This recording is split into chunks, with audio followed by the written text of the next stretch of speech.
Hello my dear student, in this video we will discuss about class 12 NCERT Math chapter 5 exercise 5.1 solution. Question number 30, fx equal to 5, x is less than or equal to ax plus b function defined है। x की value जब 2 से greater और 10 से less होगी और 10 पर और 10 से बड़ी वैल्यू के लिए फंक्शन 21 डिफाइंड है। और इसमें बताया गया है कि ये फंक्शन कॉन्टिन्यूअस है। तो कॉन्टिन्यूअस कहाँ पर आपको कॉन्टिन्यूअस कहाँ होगा? 2 पर और 10 पर, 2 और 10 पर चेक करना है, वहाँ पर कॉन्टिन्यूअस होगा। और ये जबकि क्वेश्चन में गिवन है कि ये फंक्शन 2 और ये फंक्शन कॉन्टिन्यूअस है, तो हमें 2 और 10 पर चेक करना होगा। चेक करके ए और बी की वैल्यू फाइंड करनी है। तो देखिए सबसे पहले आपको 2 पर चेक करना है। तो देखिए 2 पर और 2 के लेफ्ट में फंक्शन की वैल्यू ये है, तो हमें लिमिट चेक ही नहीं करनी। और 2 से बड़ी वैल्यू और 10 से छोटी वैल्यू पर ये है, और x की 10 से बड़ी वैल्यू और 10 से छोटी वैल्यू और 10 पर फंक्शन ये। तो देखते हैं, at x equal to limit x tending to 2 positive fx क्या होगा? 2 से बड़ी वैल्यू के लिए लिमिट ये RHL है, h टेंडिंग टू 0 और यहाँ 2 प्लस h, तो क्या होगा? 2 से बड़ी वैल्यू के लिए ये होगा function a 2 plus h plus b equal to क्या हुआ? तो h टेंडिंग टू 0 है तो ये 0 हो जाएगा, तो 2a प्लस b। फिर अब इसके बाद f2 पर वैल्यू क्या होगी? 2 पर वैल्यू क्या है? 5 है, f2 इक्वल टू 5। तो ये दोनों इक्वल होंगे, तो इनसे क्या बनेगा? इनसे बनेगा एक equation 2a plus b equal to 5।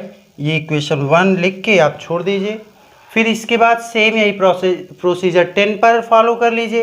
Eight x equal to 10 limit, अब देखिए यहाँ पे 10 से छोटी वैल्यू के लिए ये है और 10 पर और 10 से बड़ी वैल्यू के लिए ये है, तो इसमें LHL आपको निकालना है। x tending to 10 negative f 10 minus h equal limit h tending to 0 और वैल्यू पुट कर दीजिए। 10 से छोटी वैल्यू पर ये है, तो a x के प्लेस पर 10 माइनस h प्लस b दिख रहा है नीचे का, अभी और दिखेगा ये। अब देखिए यहाँ पर आपको x के प्लेस पर 10 रखना है, 10 माइनस h, तो a 10 minus h plus b equal to ये 0 हो जाएगा, क्योंकि अब देखिए a 10 minus h plus b, इसमें लिमिट पुट करेंगे h की वैल्यू, तो जब h की वैल्यू पुट करेंगे तो ये हो जाएगा 10a plus b।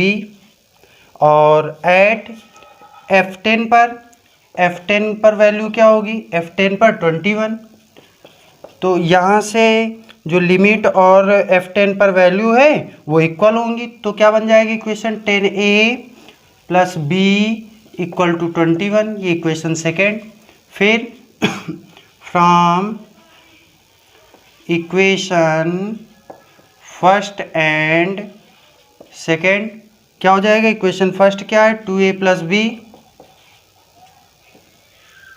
Equal to 5, और ये equation second 10a plus b equal 21। तो दोनों को सब्सट्रैक्ट कर दें, ये माइनस ये माइनस ये माइनस, ये दोनों कट गए, यहाँ आया माइनस 8a, और यहाँ 21 से 5 माइनस होगा माइनस 16, माइनस माइनस भी कट गया, a equal to 16/8 equal to a की वैल्यू 2 आ गई।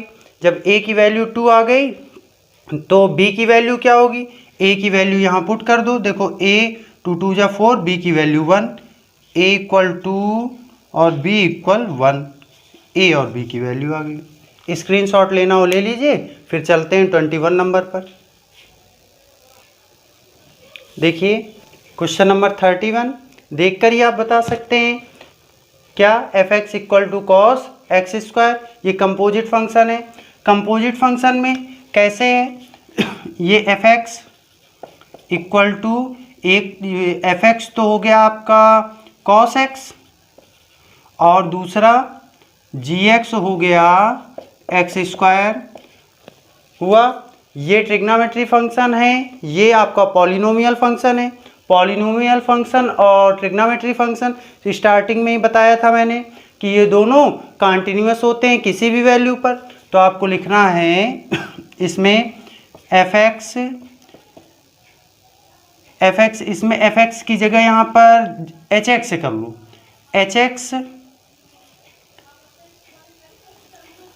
F x is equal to H X H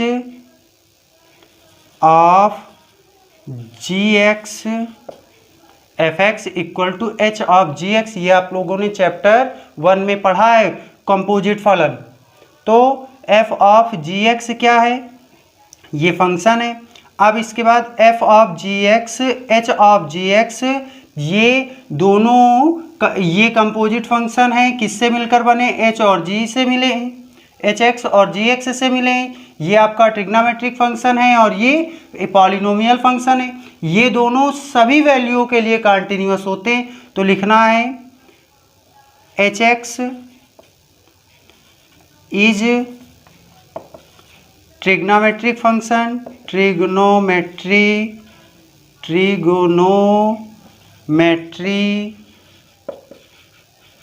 function and ji X is polynomial function which is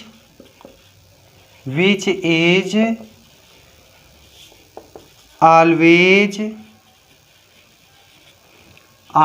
continuous,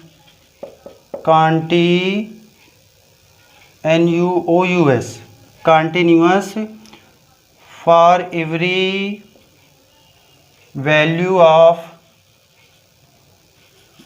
x, so hence fx is always continuous, ये आपको लिख देना है। अब देखिए सेम एज इसमें 32 में आ जाइए। 32 में क्या है, ये देखिए ये भी कंपोजिट फंक्शन है। क्या है, H X equal to H of X equal to modulus X, और एच एक्स के बाद जी एक्स आप लेंगे तो ये क्या हो जाएगा, कॉस एक्स। तो ये एक्स कैसा आपका मॉडुलस फंक्शन है, ये कैसा है, ट्रिग्नोमेट्री फंक्शन है। तो मॉडुलस फंक्शन और ट्रिग्नोमेट्री फंक्शन, मॉडुलस फंक्शन भी ऑलवेज कंटिन्यूअस होता है और ट्रिग्नोमेट्रिक फंक्शन भी ऑलवेज कंटिन्यूअस होता है। कॉस एक्स और साइन एक्स तो होते ही हैं। तो यही बात आपको इसमें भी लिख देनी, ये भी ऑलवेज आपके कंटिन्यूअस होंगे। So this function F x is always continuous. अब इसके बाद जो 33 नंबर है, 33 में देखिए, 33 में गिवन है sine X, sine modulus X. तो ये भी लाइक एज इसी की जैसे है, तो ये आपको करना है। इसके बाद 34 नंबर में क्या है, फंक्शन गिवन है एफ एक्स इक्वल टू क्या है, देखिए F x modulus x minus modulus x plus 1। तो इसमें भी आपको डिफाइन करना है। इसमें क्या डिफाइन करना है, ये मॉडुलस एक्स है, ये मॉडुलस एक्स प्लस 1 है। ये आपका एच एक्स हो गया, ये आपका जी एक्स हो गया। एच एक्स और जी एक्स दोनों मॉडुलस फंक्शन है। लिखना है आपको h x and ji x are modulus function which is always continuous. Modulus function हमेशा कॉन्टिन्यूस होते हैं। So f x is always continuous, इसलिए ये किसी x के किसी भी पॉइंट पर डिसकंटिन्यूअस नहीं है। ये एच एक्स के किसी भी पॉइंट पर डिसकंटिन्यूअस नहीं होगा। बस यही इसका सॉल्यूशन है। अब यहाँ से आपकी ये एक्सरसाइज कंप्लीट होती है और हम लोग बात करेंगे नेक्स्ट वीडियो में एक्सरसाइज 5.2 के इंट्रो पर।